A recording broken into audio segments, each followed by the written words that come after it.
Oh, trêve internationale, la trêve internationale.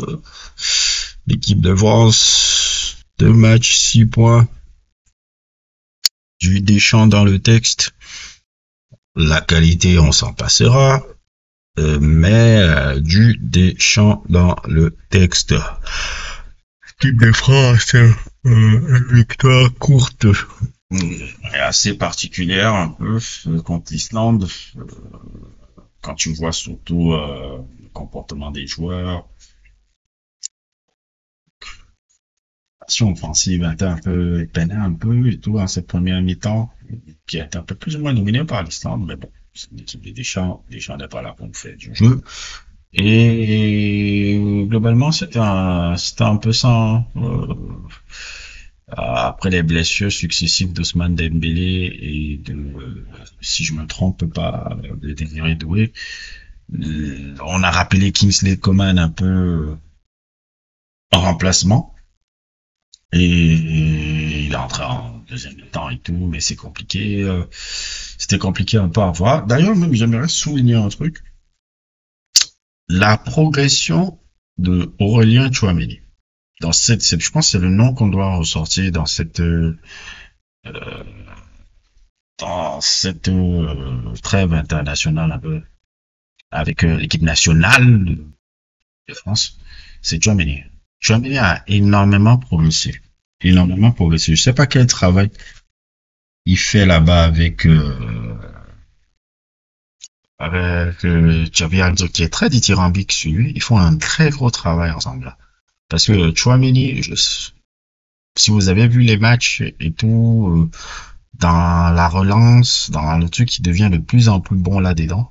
Et il a été très décisif déjà au match c'était contre qui déjà, j'avoue oublié. Le match précédent et tout, où il avait fait une passe décisive passe longue à Mbappé. Et le but encore de Barcola vient encore sur une passe de Chouameni qui était transversal. On dirait qu'il travaille ça, parce que je me rappelle Xabi Alonso ce truc-là quand il était joueur, ces trucs des passes longues et autres, j'ai l'impression qu'il travaille énormément ça, il a énormément progressé, même tactiquement, dans son replacement, dans son truc et tout, c'est bien, et j'aime beaucoup, comme je vous ai dit, hein, j'avais fait un sujet un peu sur Tchouaméni, des trucs, je disais, pour moi, il doit un peu reculer d'un cran, partir dans un club un peu comme Chelsea ou quelque chose comme ça, mais il est en train de me prouver le contraire.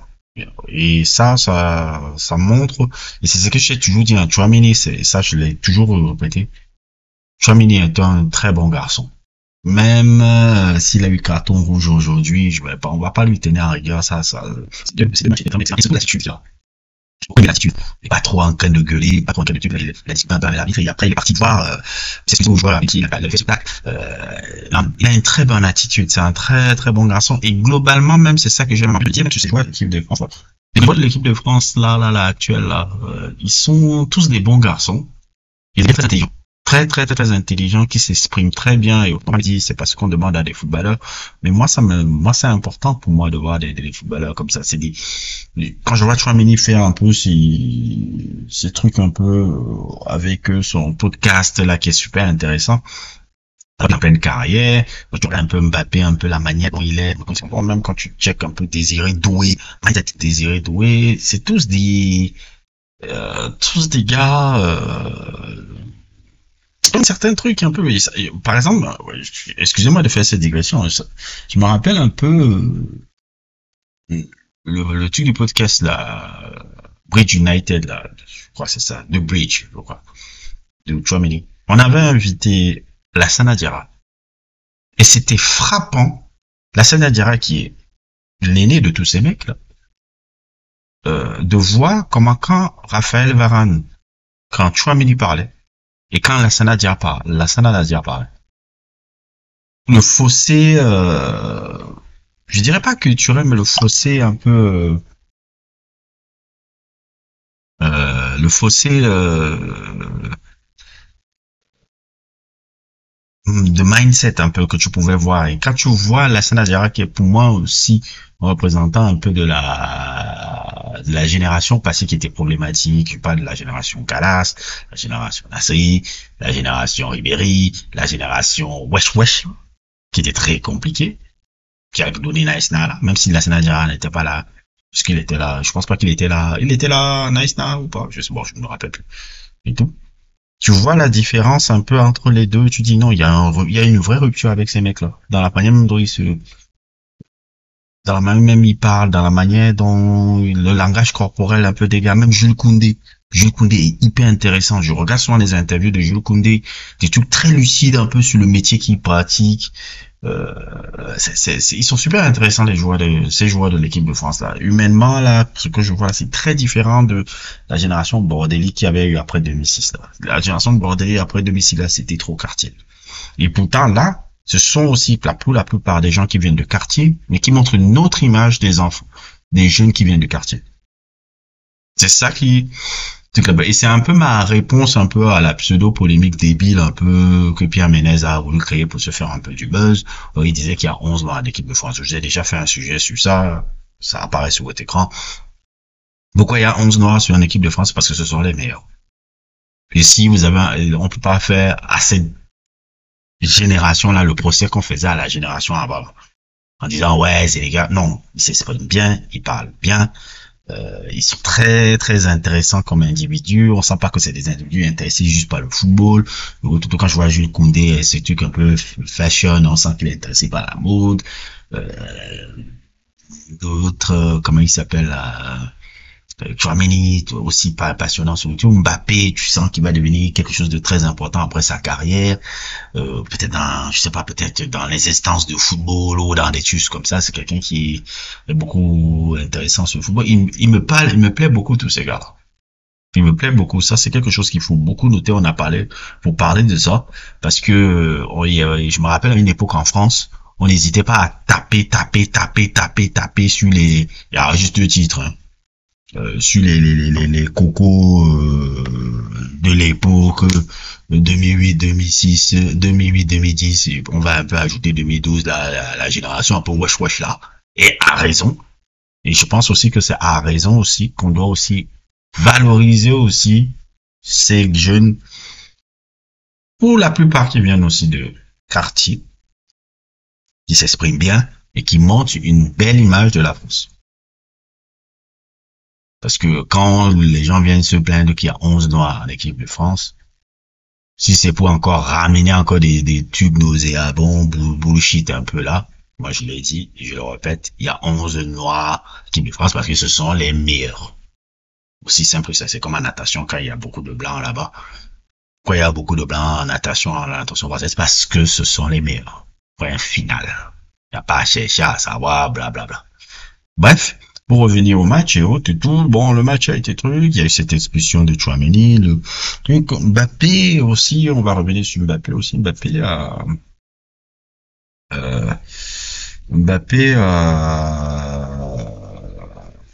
par rapport à son match. Mbappé a fait aussi un match un peu, bon, sur le plan des statistiques, bon, je sais que c'est un peu sa phobie, ce gars-là. Sur le plan des statistiques, ça peut être un but, une passe décisive. Mais sur le jeu, il n'a pas tellement été prépondérant. Mais bon, on demande aux grands joueurs d'être présents. Il a été présent sur le plan décisif et tout. Et aussi, il faut le noter, il est devenu le deuxième meilleur buteur de l'histoire de la sélection. Bientôt, il deviendra le meilleur buteur de la sélection. Il a dépassé Thierry Henry. À l'âge, il a quoi, 26, 27 ans? À 27 ans, déjà, il est arrivé très tôt à ça. Et c'est vraiment quelque chose, c'est un tour de force qu'il faut le dire, par rapport à ça, pour Mbappé et tout, qui est en train plus ou moins d'affiner sa légende. Bref, l'équipe de France, comme d'habitude,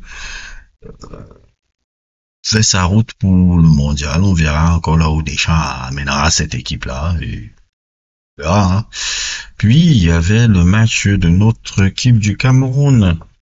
Le Cameroun qui rencontrait le Cap-Vert. Et quand il rencontrait le Cap-Vert, bon, la victoire 1-0, c'est totalement logique. C'est tellement logique. Je suis même bien content même que le Cap-Vert et tout ait gagné le Cameroun parce que déjà, la pauvreté technique de l'équipe camerounaise, hein, bon, vous savez ce que j'en pense. Mais bon, c'est logique aussi.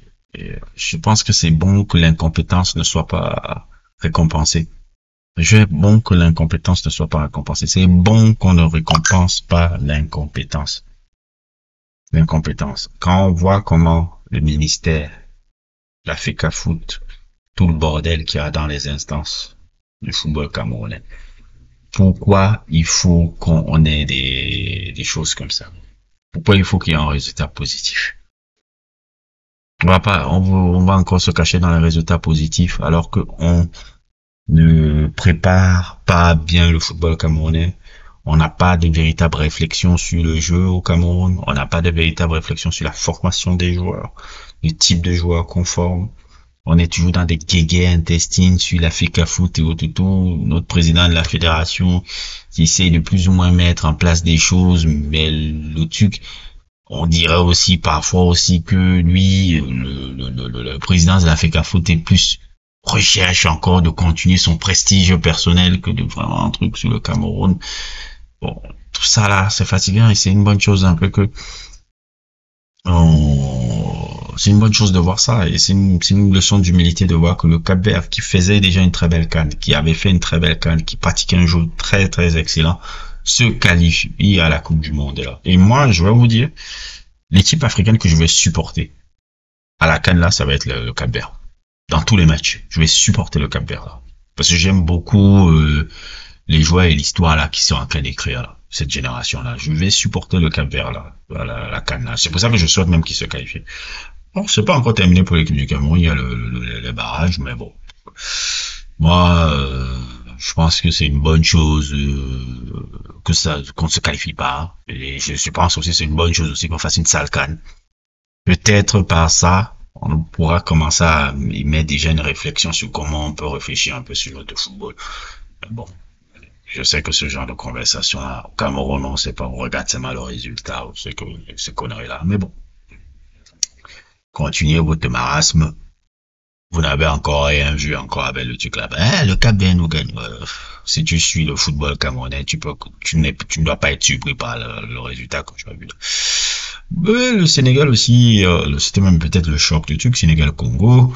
Le Sénégal a réussi à sortir du piège congolais alors qu'ils étaient menés 2-0 et tout. Et je trouve aussi que ça montre encore comment le Sénégal est toujours dans une bonne période et qu'ils essayent toujours plus ou moins d'écrire une bonne histoire. La transition se fait déjà entre les générations. Même la transition de coach a été bien abordée. Les générations, l'équipe du Sénégal qui ont gagné dans les compétitions respectives, les compétitions de jeunes, et cette génération-là commence à prendre le pouvoir en équipe nationale et ils sont en train d'écrire l'histoire. Maintenant, je vois les Congolais qui sont encore en train de faire des trucs, d'insultes. Je dis, bon, c'est de bonne guerre, les mecs. Quand les gars là sont venus au stade, vous les avez fait toute une saloperie sur eux, vous les avez fait des trucs. Je ne dis pas ça pas parce que je suis au Sénégal, que j'ai une équipe du Sénégal, hein. Je dis ça parce que c'est la vérité. Vous les avez fait, c'est de bonne guerre aussi que les gars vous charrient, quoi. Donc, c'est les Congolais qui ont commencé à charrier. Bon, c'est normal aussi que les Sénégalais, on les charrie. C'est normal que les Sénégalais les charrient et tout. Et j'ai même envie de dire aussi quelque chose, c'est vraiment un cri de cœur un peu. Je pense qu'il faut qu'on arrête quand il y a une compétition sportive, et ça c'est je mets tous les Africains là-dedans. Il faut qu'on arrête un peu ce truc-là dans une compétition sportive. Je sais pas si par le passé il m'est arrivé de ça, mais je pense pas. Il faut qu'on arrête de sortir un peu des relents de xénophobie entre nous là. Ça, c'est un peu insupportable de chaque fois qu'il y a un match de football, parce qu'à la fin de la journée, et ça je l'aimerais toujours dire avec les gens, à la fin de la journée, c'est que du football, hein. C'est que du football. C'est un divertissement. C'est que du football. C'est que du football. À la fin, c'est du divertissement. C'est du divertissement. C'est du divertissement. Ça change rien à nos vies respectives, c'est pas des choses qui vont permettre d'améliorer forcément nos conditions respectives de nos pays. Et comment dire, c'est pas parce qu'on commence parce que dès que l'on paie, dès qu'un paie, tu vois, oh ouais, c'est pour ça que les Sénégalais sont ceci, oh ouais, c'est pour ça que les Congolais sont ceci, oh, des trucs. Après, c'est même Cameroun, Côte d'Ivoire, ouais, les Ivoiriens sont des tocards, ouais, même par exemple, moi, quand je critique la Côte d'Ivoire, c'est pas parce que je critique l'Ivoirien, je critiquais leur façon d'être dans le foot. C'est-à-dire la footixerie que j'aurais pu voir un peu comme je la vois, comme je critique la footixerie que je vois en France. C'est ça que par exemple, mes sujets que je veux sur la footixerie, de la Côte d'Ivoire, c'est pas pour l'Ivoirien et autres, tout, je n'étais même pas dans cette, n'aimais pas j'aime pas je me suis rendu compte que la Côte d'Ivoire est un pays de footix, qui n'ont aucune culture foot, et pour moi qui est un passionné de foot, et de sport en général, je trouvais ça horrible. C'est un peu quelque chose que j'expliquais sur ceux qui ont suivi mes sujets à l'époque où je faisais un peu sur Drogba et que j'expliquais pourquoi avec Drogba, si vous n'avez même pas vu ce sujet, c'est un de mes meilleurs sujets. Hein. Jusqu'à aujourd'hui, je trouve que c'est un de mes meilleurs sujets même que j'ai fait même à l'époque là, le truc sur Drogba. Et que Drogba explique un peu le fait que Drogba soit une icône, donc Côte d'Ivoire explique pourquoi la Côte d'Ivoire est un pays de footix. Et c'est un peu ça, la xénophobie entre noirs, c'est pas cool parce que c'est même, tu vois, un peu, je digresse un peu, hein, c'est comme quand je vois des noirs américains avec la xénophobie sur les africains. Maintenant tu vois les africains qui ont la xénophobie entre eux.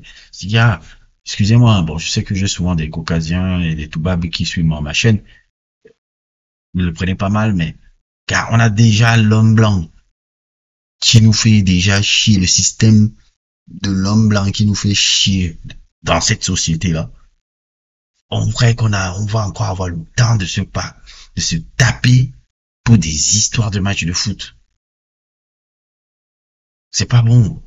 À la fin de la journée, on a tous la même peau. Hein. À la fin de la journée, on a tous la même peau. C'est pas, je veux pas faire un peu le prêtre ou le sage ou quelque chose comme ça. C'est que je suis fatigué chaque fois qu'il y a des matchs de foot dans ce continent-là, et qu'il y a toujours des délits de relents de xénophobie. Même l'Ivoirien, ceci, on n'a pas besoin, c'est que du foot. C'est que du foot, les gars. C'est que du foot. Ce que je vois là sur TikTok, sur truc et tout, je dis, mais est-ce qu'on a besoin de ça, gars? Est-ce que ça va faire que tu manges demain ton pain?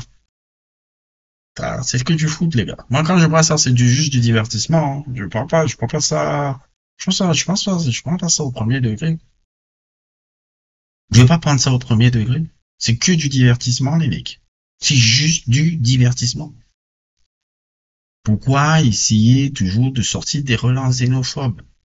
Et je mets tout le monde dans le même panier. Je mets Sénégalais, Congolais, Camerounais, Ivoiriens, tout ça là. Et on n'a pas le truc. À la fin de la journée, on est tous des Africains. On est tous des Africains. On a certes des différences. On a certes des spécificités chacun. Mais on est tous des Africains. Et à la fin de la journée, l'ennemi, c'est pas ton gars noir de l'autre chose. C'est pas dénigrer l'autre, ton autre homme noir parce que tu as gagné ou tu as perdu. Ça n'a ça à rien. C'est débile, quoi. C'est débile de ressortir. Moi, c'est des choses, même la canne, là, quand je revois encore la canne, ça va ressortir encore ces trucs-là. Et c'est pas bon. C'est pas bon. C'est pas bon. C'est pas bon. C'est vraiment pas bon, quoi. C'est vraiment pas bon. C'est vraiment pas bon. C'est quelque chose qui m'énerve beaucoup. C'est quelque chose qui m'énerve beaucoup parce que je dis déjà à mon frère, l'homme blanc là qui nous fatigue tous les jours, que ça soit aux États-Unis, que ça soit même encore ici dans nos continents là où tu vois les Bolloré qui font tout leur truc, au lieu d'avoir cette énergie là contre ce genre-là, on a l'énergie contre le gars qui te ressemble, bah pas que le gars qui te ressemble, le gars qui a la même peau que toi, suit des histoires de foot. Non mais sérieux les gars. Sérieux, ça a abusé, quoi. Ça a abusé. C'est vraiment abusé, quoi. C'est de la perte de temps. C'est la perte de temps. Moi, je suis bien content quand je fais ma chaîne là, je vois un mec, Junior Bachik est congolais, euh, d'autres personnes qui sont de d'autres trucs d'Afrique et autres, tout, et j'arrive à converser avec eux sans que ça ne verse dans la xénophobie. Oh, Seigneur, mais bon, c'est les gens sont comme ils font, ils sont très... Bref, le Sénégal, bonne chance au Sénégal et autres, tout, s'ils se qualifient, mais c'est pas encore terminé, hein. Il y a encore des derniers matchs, et faut faire attention un peu de pas trop s'enflammer parce que je me rappelle Cameroun Côte d'Ivoire en 2006 là, alors on avait gagné la Côte d'Ivoire là-bas chez eux et que il nous fallait un match nul pour se qualifier. Après on a fait une défaite et la Côte d'Ivoire avait gagné le truc qu'on ne s'est pas qualifié. Il faut pas trop crier encore, il faut rester encore lucide, il reste encore quelques matchs. Nous terminer la qualification, mais en tout cas, le gros a été fait. Félicitations à eux et tout. Bref, n'hésitez pas à liker, n'hésitez pas à vous abonner et à plus pour d'autres aventures.